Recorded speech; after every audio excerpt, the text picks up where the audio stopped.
નમસ્કાર દર્શક મિત્રો, વૈભવદ્રષ્ટિ સમાચારમાં આપનું હાર્દિક સ્વાગત છે। વડોદરા નગરી બની ભુવા નગરી। લાગી રહ્યું છે કે વડોદરા નગરીનું નામ બદલીને હવે ભુવા નગરી કરી દેવું જોઈએ, કારણ કે વડોદરામાં જેટલા ભુવા જોવા મળી રહ્યા છે તેટલા ભુવા તો ખરેખર કોઈ ઠેકાણે જોવા નથી મળી રહ્યા। વડોદરામાં તંત્ર દ્વારા પ્રી મોન્સૂન કામગીરીની શરૂઆત તો કરવામાં આવે છે, પરંતુ ચોમાસું શરૂ થઈ જાય ત્યાં સુધી તેમની પ્રી મોન્સૂન કામગીરીનો કોઈ અંત આવતો નથી, જેને કારણે વડોદરામાં જ્યાં ત્યાં ખોદકામ કરી દેવામાં આવ્યું છે અને તંત્ર દ્વારા જેવા તેવા કોન્ટ્રાક્ટરોને અને એજન્સીઓને કામ સોંપી દેવામાં આવે છે, જેને લઈને રોડમાં મોટા ને મોટા ભૂવા પડી જાય છે। વરસાદના 1-2 ધોવાણમાં જ વડોદરામાં રોડોમાં મોટા ભૂવા જોવા મળે છે, જેને કારણે વડોદરાવાસીઓને ખૂબ જ હાલાકીનો સામનો કરવો પડે છે। હવે આ બાબતની જવાબદારી કોણ લે છે એ તો ખબર નથી, પરંતુ હાલમાં જ વરસદ બ્રિજ નીચે પણ 100 ફૂટ મોટો ભૂવો પડ્યો હતો।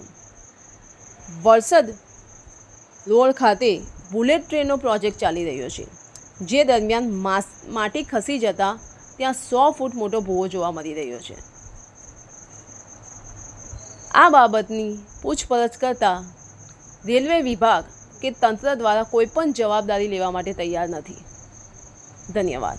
અગાઉ હાઈસ્પીડ રેલવેની રિક્વેસ્ટ હતી, એટલે આપણે ત્યાં આગળ જે પાણીની લાઈન છે ને શિફ્ટ કરેલી હતી એમના પિયરમાં નડતરરૂપ હતી, એટલે અને આજે સવારે 6 વાગ્યાના આસપાસ એમના પિયરની કામગીરી કરતી વખતે એમના દ્વારા જ લીકેજ થયું છે। 500 mm લાઈન છે આપણી।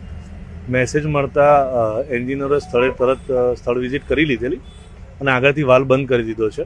હાઈસ્પીડ રેલવેથી આ નુકસાન થયું છે, એટલે એમને કોઓપરેટ કર્યું છે કોર્પોરેશન સાથે, અને એમને આપણા રજિસ્ટર વેન્ડર અને એક્સપિરિયન્સ વેન્ડર આપણે પ્રોવાઈડ કર્યા છે, જેમના દ્વારા એ લોકો કામગીરી વહેલી તકે